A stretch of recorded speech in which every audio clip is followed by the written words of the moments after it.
Hello, everybody, and welcome to the Game Changers Experience with myself, Adam Strong, and welcome to another live Game Changers Experience podcast live show.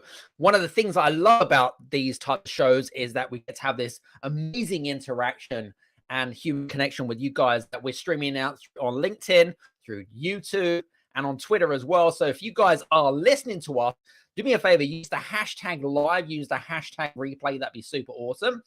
And for you guys that are listening in as well, and if you have any questions around today's topic, which is all about resilience, by the way, then do me a favor, put any comment, ELC, post like or comment in the comment section below. And if this resonates with you, or if you feel like you've had conversations with somebody in the past that you feel that would have a huge benefit from this conversation, then do me a favor, tag them. Because one of my big my big missions is to really get this show out to as many countries and as many business leaders and entrepreneurs out in the world. 100,000 is our big target. We're in 52 countries, amazingly, and we do have thousands of downloads on a monthly basis. But it would be better. There's always room for improvement, right? Anyway, listen, enough from me. I've got an amazing guest here on the show. His name's called Julian Roberts. Julian is he's what I call a chief resilient officer, right? What does that mean in layman's terms? Well, he's an executive leadership coach. He has an amazing podcast about how organizations thrive. And he's dedicated his studies and has worked with lots of different organizations, and small and big, by the way, for you guys that run a small business.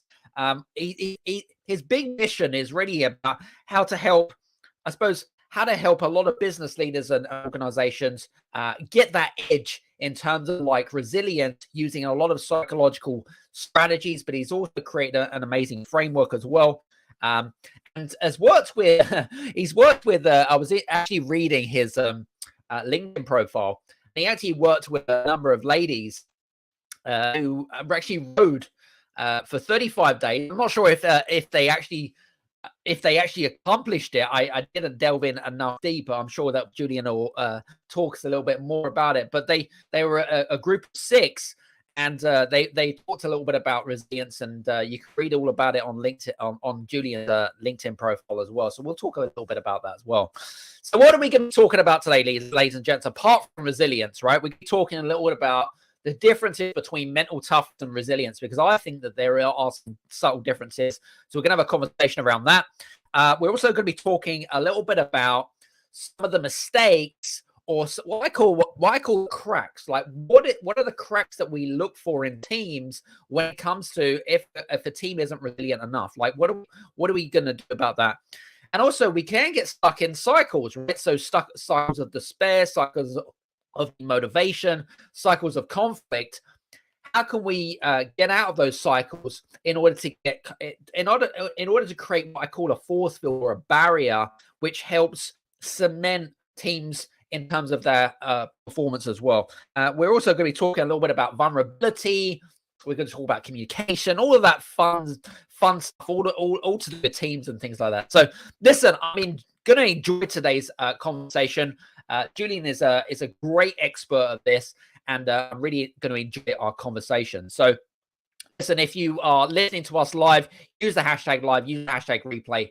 And again, like I said, PLC, post like or comment on the comment section below. That'd be super awesome. Anyway, enough chit chat from me. Julian, welcome to the show. Good to see you, Adam. I'm feeling excited about this episode already myself with that introduction. And I'm being introduced as a chief resilient officer. I've never thought about that, actually. That's an interesting way. And I've already had my dopamine rush today. I do ice baths every morning. Well, that wasn't so icy this morning. It's about 7 degrees. But I find it a good way to... They've got studies now that it says going in cold water for a couple of minutes will give you a 2.5 time dopamine hit for a couple of hours. So may this continue throughout the day from this as well. You know, it's interesting. So I have a good friend of mine. You probably know him. His name's called Warren Knight, and he has this kind of regular routine of, doing regular ice bath in the morning, first thing in the morning. And I don't know. I mean, it's interesting. So I'm based in Scandinavia, Julian, right? Half the time.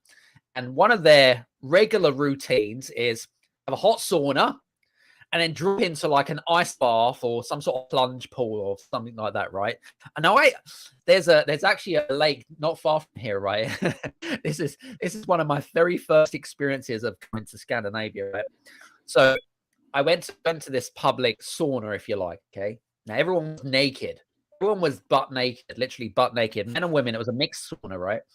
And so it was kind of weird, like coming from a culture like being British, you're kind of not used to seeing that, right? But anyway, after everyone had done their 10 to 15 minute sauna, right, they'd go outside in the freezing cold, -5, -10 temperatures, and they would walk into the cold water of the lake. I'm like, are you mad? Are you crazy? That's nuts. Like, I just couldn't get it. But anyway, are you? I mean, are you that type of person? By the way, I'm assuming you're not that type of person. Go skinny dipping into.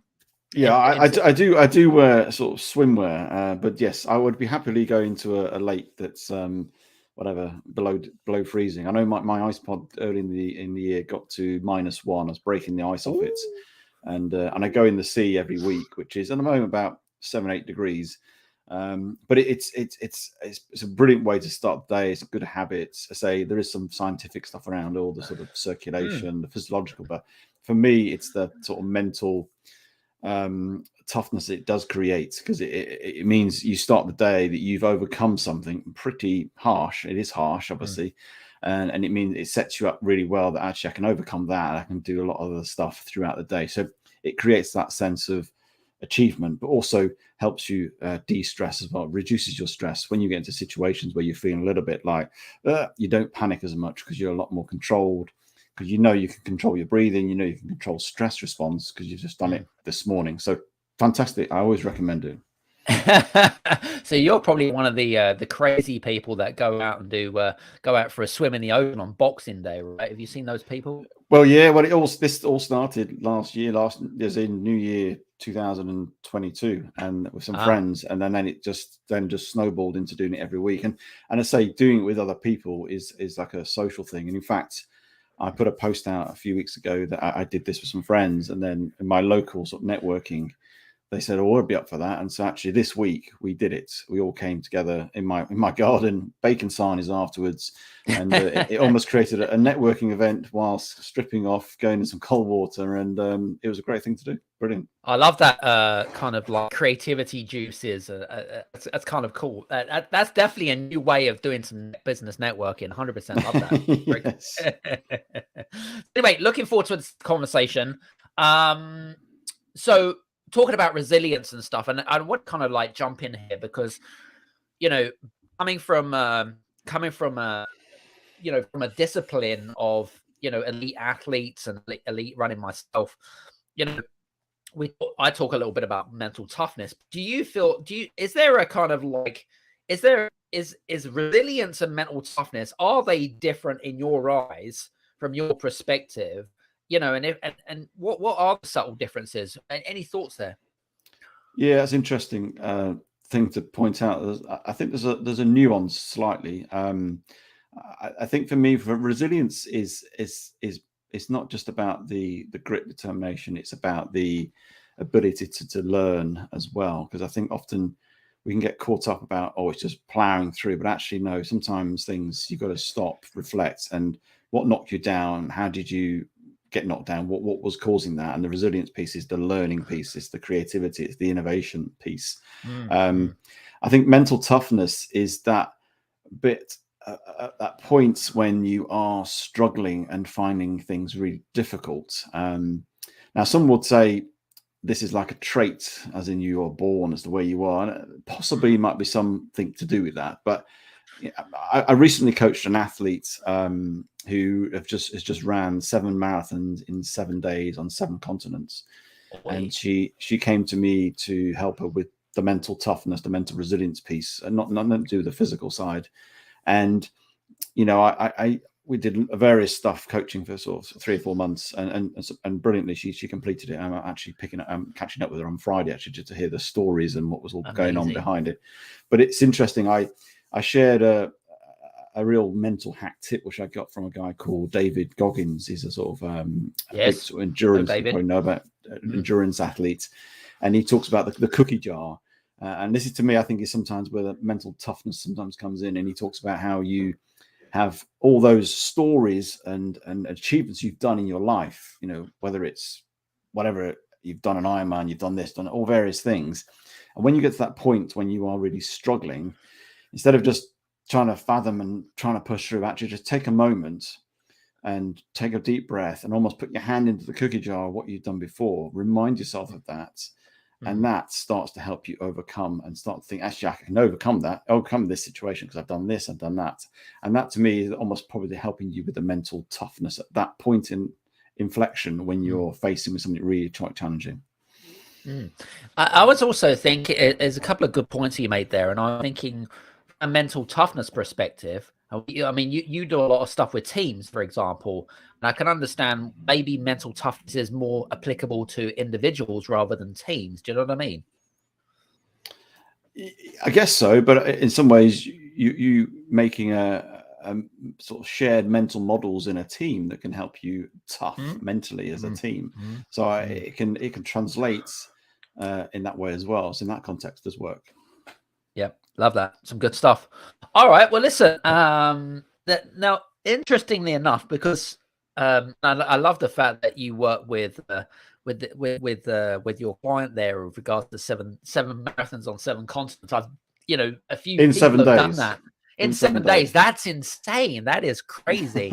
Does that include Antarctica, by the way?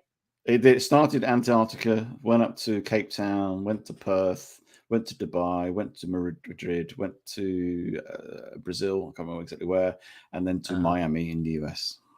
Wow, that's insane. That is crazy. Anyway, love that. Let's talk a little bit about when a team breaks down in terms of cracks. So, it doesn't matter small or big team, right? If we look at the cracks of a team and why a team breaks down, and because maybe they lack resilience, and that's maybe the cause of the occurrence of the cracks, for example. What are some of the things that a lot of business leaders need to look for in terms of those cracks? What are some of the warning signs that we need to look for in terms of a team, breaking down, if you like? Yeah, there's a number of things to look out for. I talk a lot about psychological safety being a real building block of creating a resilient team. And when you see people becoming really quiet, not sharing, not taking any risks, not challenging, then you can start to sense that you haven't got a psychological safe team, because there are all the things that happens if you have. I think another thing to look out for is this people working almost in silos, not this sort of collaborative approach, because I think collaboration is quite key in teams and supporting each other, getting around people as well. So you start to see people doing things on their own, in their own way, and also not aligned to what the overall purpose of the mission of that team might be. So they seem to be just going off. And so you spot that, to me, is just spotting those cracks and thinking there's something not quite right here, doesn't feel right. And then just that lack of innovation, lack of when a challenge comes in, when something happens, whether it's a massive thing like a pandemic or a small thing like potentially, say, losing a client or a sort of project fails, is the lack of creativity and everybody being completely sort of flat, low morale, and just not knowing what to do next. But those sort of, I would say, the telling signs of you haven't got a very resilient team at that point in time. No, that's some good points there. And I suppose also things like communication breakdown and conflict also occurs as well, doesn't it? Oh, totally. And I think it's, communication is an absolute key thing in terms of making teams work really well. But it's how you communicate, and what you're communicating is really important, and making sure that's aligned to what you're trying to do as a team or as a business. So it's not just the sort of the comms, because I think people get caught up, oh, just got to communicate. Well, yeah, you have, but it's how you do it, why you do it, and in the way you do it, and how that creates that engagement. And communication also is it's a two-way thing, isn't it? It's like you and I are talking here, the two-way process. It's not a one way, and I think leaders get caught up with, well, I'm telling people, well, Mm. but are you listening as well? Because that's communication as well, is making sure we're receiving stuff and understanding what is going on. Mm-hmm. Yep, good point. Love that. Now I know it's easy for I know businesses, small or big, to get stuck into a negative spiral as such. What do you how do teams, small and big businesses, if they get sucked into that kind of negative cycle or that spiral, if you like, how do you get out of that? Because it can be very difficult to, especially if you're stuck in, as I call it, like Alice falling down the rabbit hole and kind of being able to claw yourself back out. It's kind of another suppose metaphor and stuff. But how do you kind of like get out of that negative spiral, if you like, and get back onto that kind of like, why are we here type of conversation?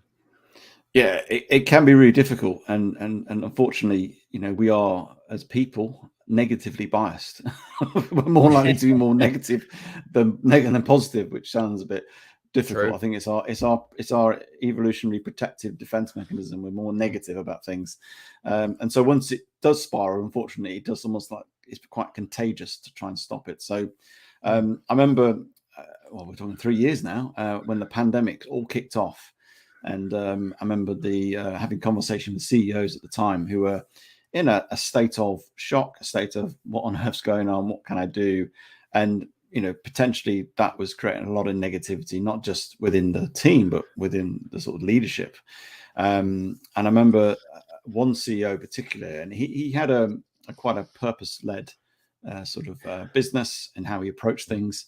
And I just said to him, well, is your purpose of your business, does it remain the same in the context of what you're facing as reality now, the pandemic? And he went, yeah, pretty much it does. It doesn't change really. I said, well, the only thing that's changed is the strategy, is in terms of the how, but also the timing of things. That's the only thing that has changed. And I encouraged him to say, go back to your team and then put that mission statement, purpose statement, how you sort of put that out, and remind people of that. Talk to people about it, and it will create an energy source. It will create a sense of innovation and get people to say, look, this still remains the same, and this will be what we're shooting for. But what's in the way now is this thing called the pandemic, and it's causing all sorts of trouble. How can we navigate what's in front of us using that purpose as almost that our North Star, whatever you want to call it?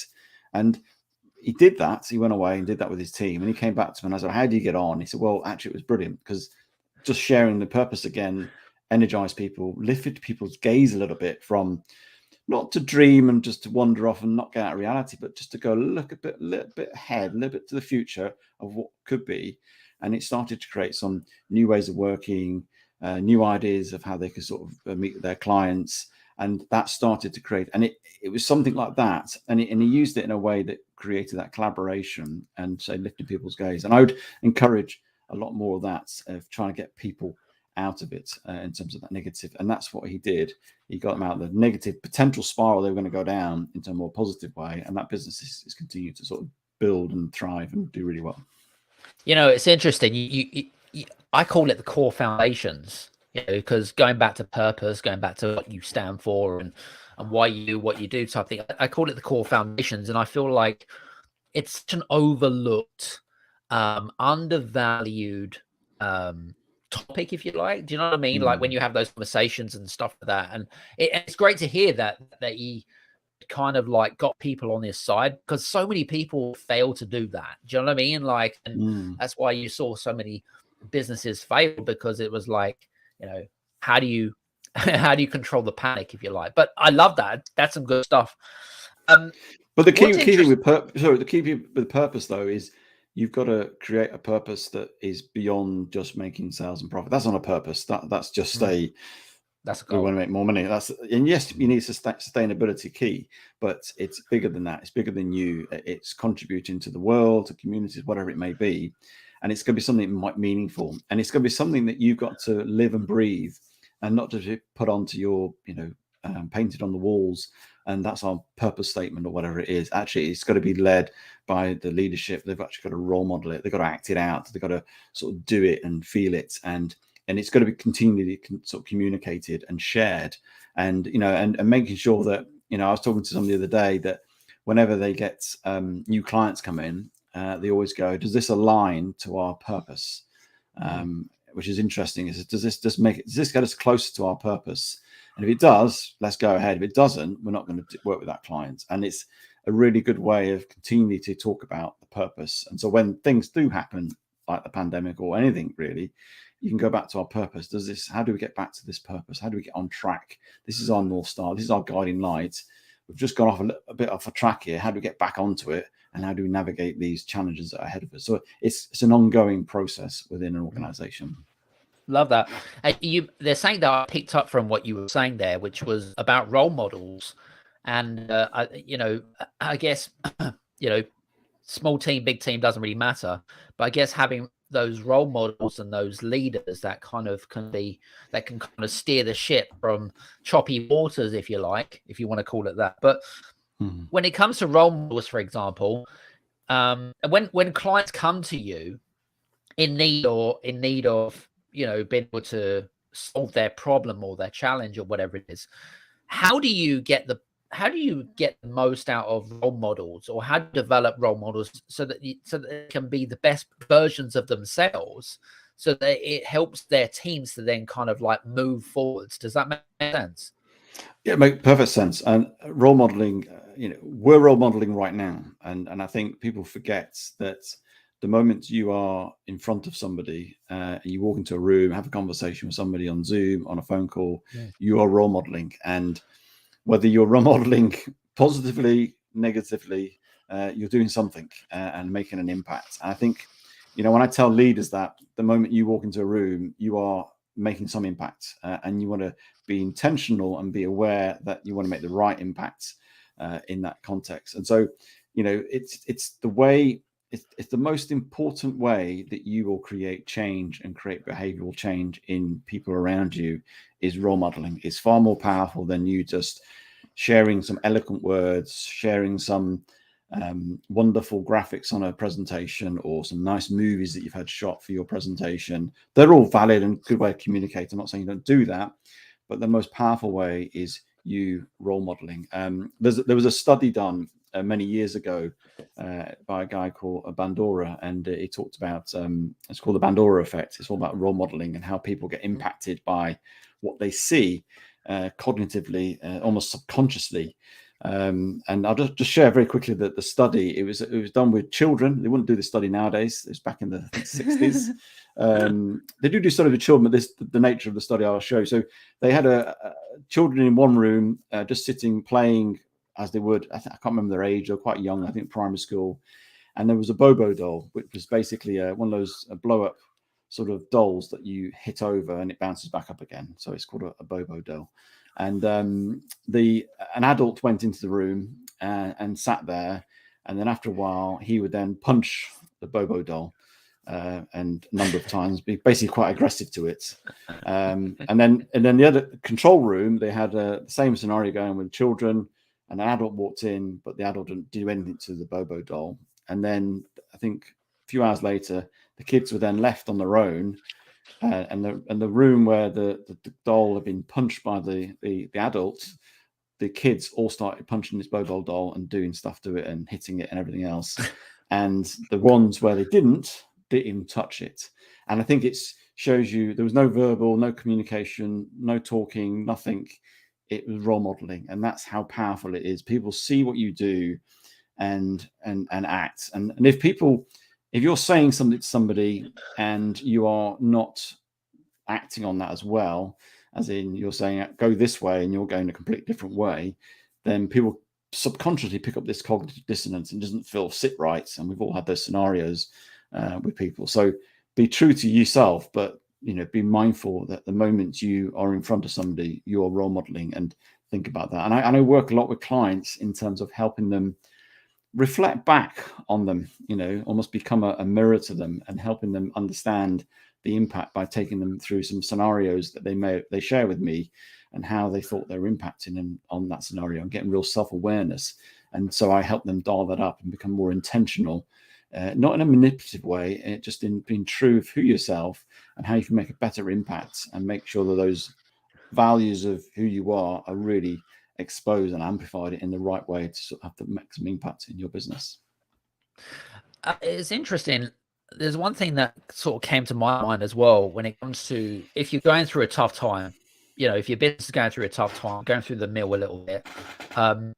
And one thing that came to my mind was the importance of attitude, because I feel like attitude is one of those things which is not really spoken about. But what's your take on attitude? Do you feel like, people that are part of that team, they've got to have that, everyone's got to be singing off the same hymn note type of thing? But if you've got someone who has a bad attitude generally, right, or they like see negativity and there's this kind of mindset of, oh, that's just how the things are done around here type of negative, closed-minded type of personality, how do you deal with those individuals? There are going to be toxic people out there. How do we kind of remove them from the equation and say, you know what, actually, if you don't get rid of this poison apple, you're not going to become very resilient. It's going to come crumbling down. It's going to be like an infection or a virus to your team, and it's not going to happen. So have you ever had those conversations? Yeah, I think, as the attitude, they always say, employ people over attitude versus skill. You can always teach a skill as long as you've got the attitude. And I think it's really important to have that attitude. And you will always get, in a team, whether it's what you call toxic or just not so not so great, bad attitude. And I think the first thing for a leader is to do is ensure that you're I suppose communicating something quite inspiring as well, that will motivate people, inspire people as well. So always think about what are you doing and how you're going about things. I think dealing with people who've got bad attitude is to take them aside, really. I think it's to have a conversation with people. I would never do anything publicly.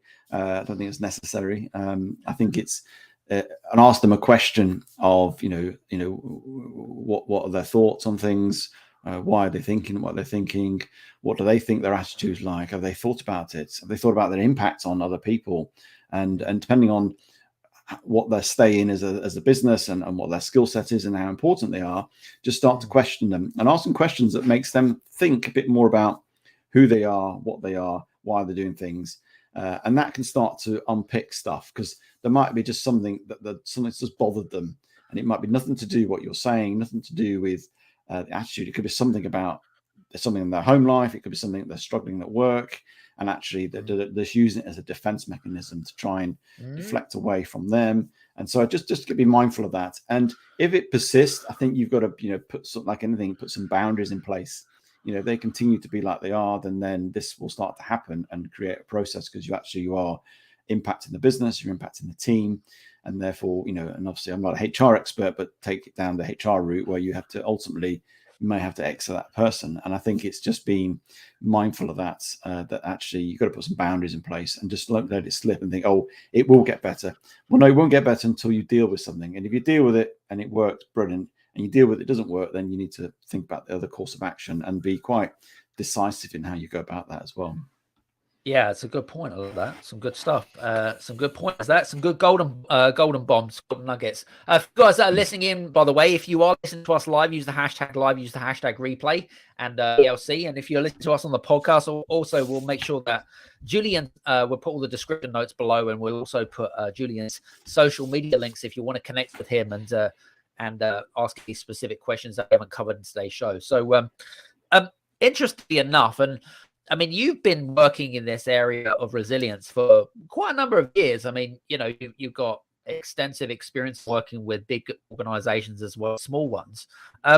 What are some of the, I suppose, stories that you get from, I don't know, whether it be past conversations or clients that you've had or taken them on board, that have maybe given you a slightly different perspective on resilience, but maybe, what I was going to say to you, maybe those kind of individual or kind of accounts, if you like, for whatever reason, resilience, not that resilience didn't work, but there was kind of, should we say, kind of cracks within teams or whatever it is.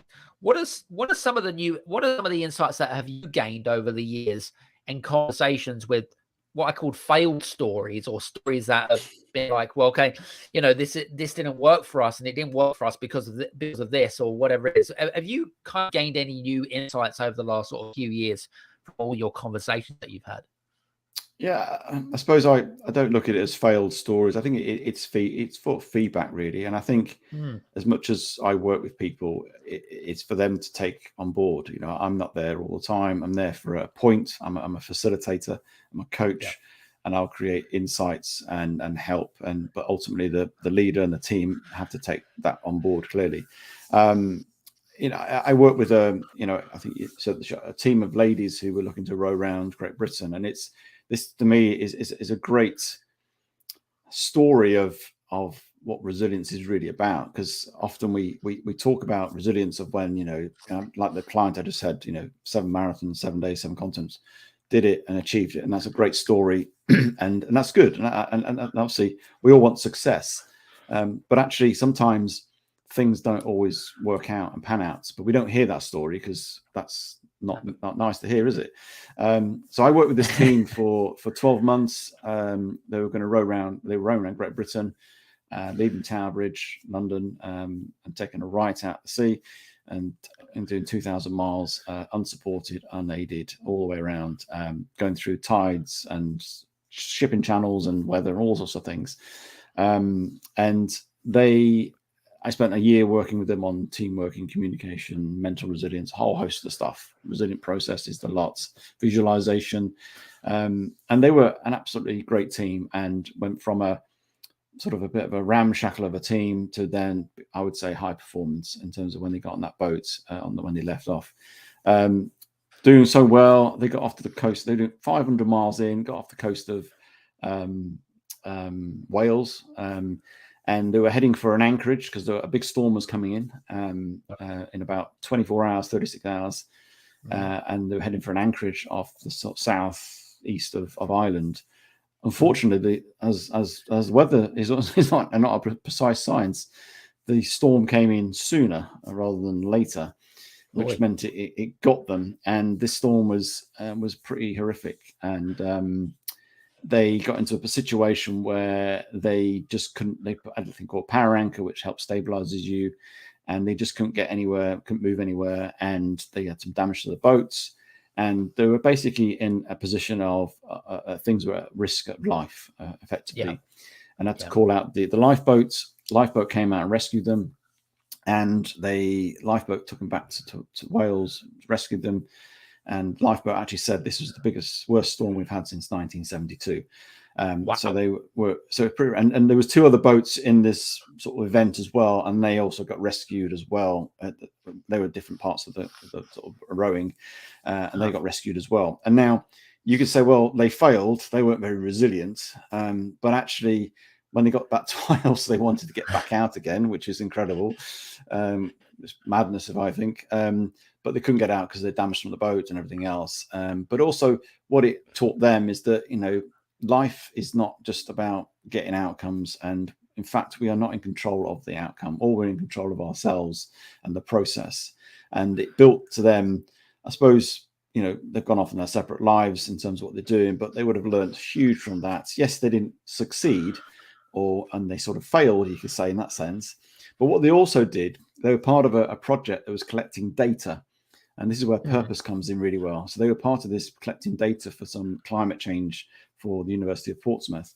And so there was an overarching purpose. And so they'd collected over 500 miles worth of data and stuff. And so actually they were achieving something. They achieved the purpose as well. And so that's taking things a little bit bigger rather than just the outcome of achieving the actual events. But yes, they learned loads. It wasn't a success in the themes of the world, but I would say they were successful in what they did. And they've got a load of skills, a load of abilities that will take them into their daily lives as well. And so, yes, and it's what they would have learned. And if they did that event again, and this is the key with resilience, is that, okay, you did that event again, what could you learn from that? You know, in terms of difficult to judge with storms like that, but there's some awesome learnings that would have come from that. I love that. That's a really good point. I think that there's one thing that I picked up from that really was resilience shouldn't always be about the outcome. And I think that's a really good perspective. I love that, because it's not about the outcome, but it's also about the journey. You were highlighting the rowing team and stuff, which I think is a really good perspective. Interestingly enough, because one of the things that kind of I feel was kind of important is vulnerability.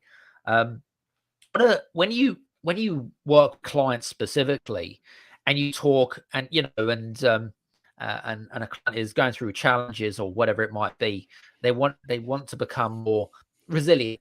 They want to develop a more of a resilient team or whatever it is.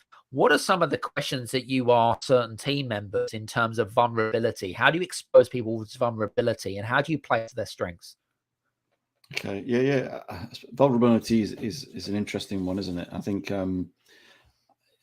I think on the resilience piece, I think, and just to sort of finish off before, in terms of that whole, it can become a bit of a toxic thing as well, where people think it's all about being resilient and tough and getting through things. And actually, there's a vulnerability piece where actually it's okay to ask people for help. It's okay that things are not working out as well as I expect.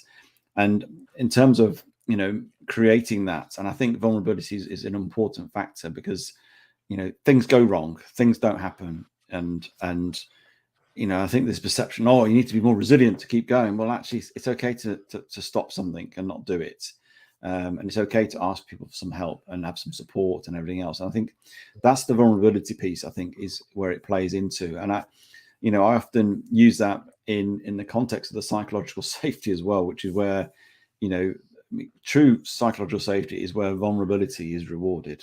You're rewarded for being vulnerable, to say, look, I am struggling, I need some help, but also vulnerability in the sense of, if you're taking a risk on something and it's something quite new, and you're putting yourself out there and sort of putting your head above the parapet, so to speak, there's vulnerability with that as well. Stepping into the arena with, like, I'm not too sure this is going to work or not, but I'm going to give it a go. That's vulnerable.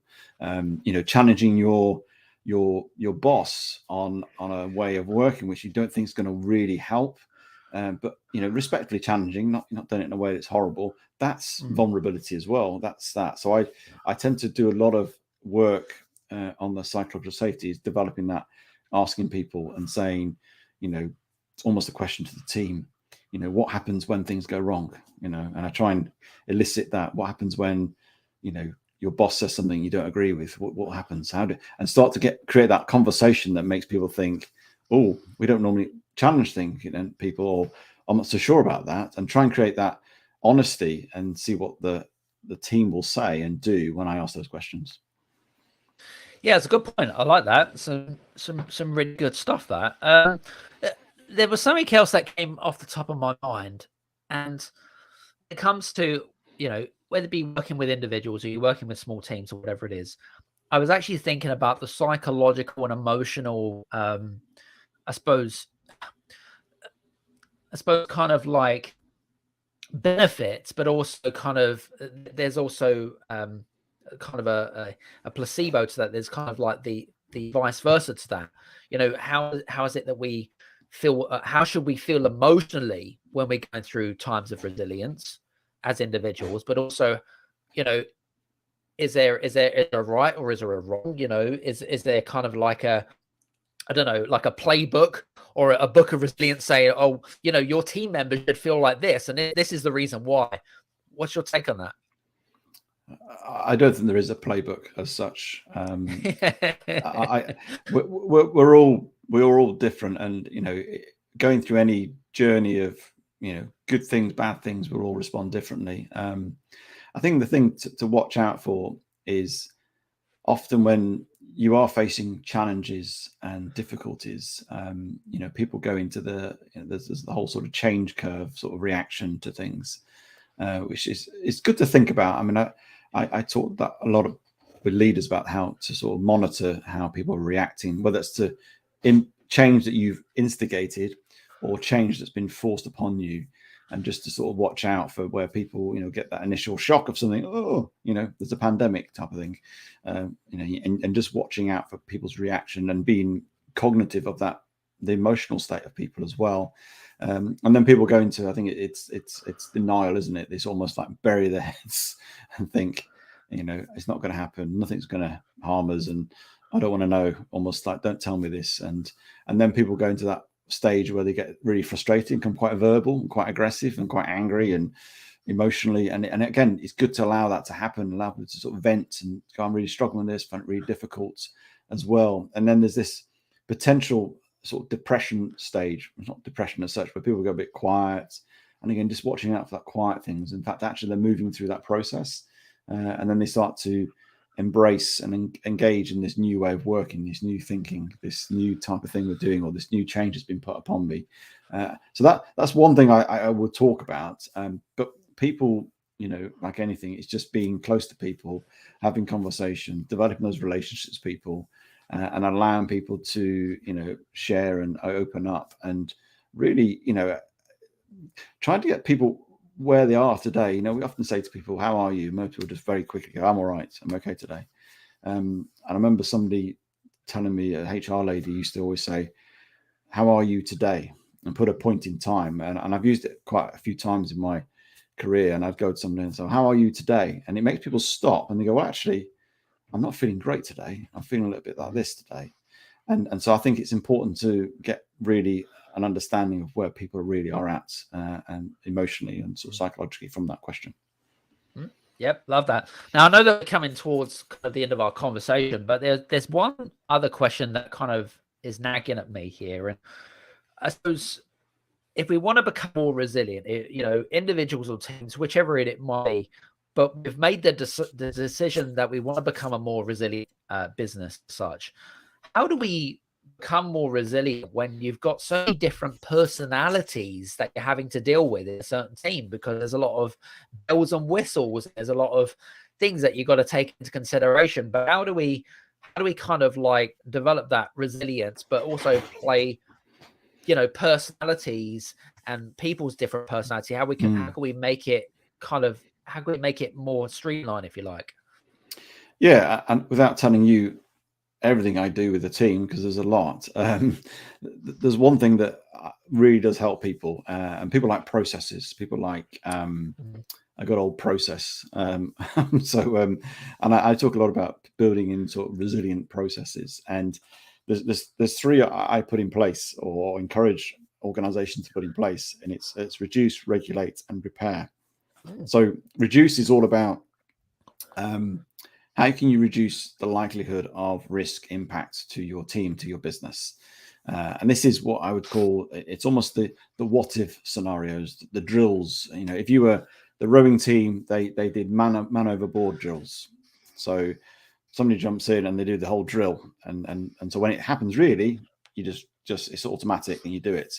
And so that's almost the what if scenario. So I'd encourage businesses to, and I did some work with the business last year, actually. We did a what if scenario on almost like a financial resilience. We went through, and this was back in May last year when things were getting a bit kicking off with energy prices and potential recession, all that sort of stuff. And so we spent a day just going through every possible scenario. It's not being negative, it's just being what could happen. Our prices from our suppliers could go up. We could lose some talent.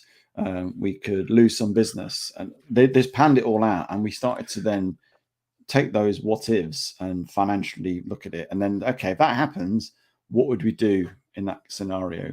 And so it starts to prepare everybody. So when it does happen, it's not such a big deal. So we sort of created the plan of this already, because we had this sort of conversation a few months ago that this would happen, and therefore it has happened, and then we're going to do this.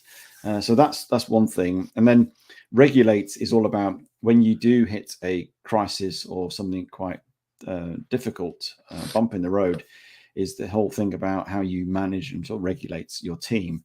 And again, put in place things like huddles. How are you going to sort of operate when things happen? How are you going to communicate? Who's going to communicate? How are you going to keep motivation high? And so just, again, it's already in place. And so when things happen, you're ready to go. And then the final thing is where a lot of businesses don't do this, is then when you are through something, is almost the repair, the debrief piece. Take some time to reflect on what you've got through, whether you're successful or not. do some time as a team. What did we learn from that scenario that we can put in place for any what ifs and anything else we need to do going forward? How did the sort of communication go? Was it good, bad, ugly, whatever it is? And again, put that in place. So just putting those processes, and that will appeal to any personality type in that context, and really help ground people that there's a process to sort of hold on to. You know, making sure that the process serves you. It's not something you serve at the process. Yep. Love that. Some good stuff, that. For you guys that are listening, I hope you've been enjoying our conversations, and hope that you've, if you haven't had the opportunity to listen to our live stream, of course, you can take a listen to mine and Julian's great episode interview here over on Apple or Spotify or whatever your favorite podcast platform is, of course. So thank you very much for that. Julian, just want to say thanks very much for joining us here and having a great conversation. Just want to say thanks very much. Well, thank you, Adam. I've loved it. It's really, really good conversation. It's something I'm passionate about, love talking about, and could carry on talking about all day long. But yeah, no, thank you. Really appreciate that. Thank you. Good stuff. And for you guys that are interested more to learn about Julian, you can check out his podcast, by the way, which is all about helping organizations thrive. You can check that out. And again, on all major podcasting platforms, of course, and take a listen to some of the interviews that he's done with a lot of thought leaders on there. So listen, guys, hope you've enjoyed today's episode. If you have great, fantastic, either 1 or a 5-star, obviously I love 5-star reviews, of course, over on Apple or Spotify. And yeah, listen, hope you've enjoyed today's episode. And if you have, please come and join us for another new show as well. And hopefully we'll see you soon. Anyway, from me and Julian, thanks very much. And we'll see you soon. Take care. Bye-bye.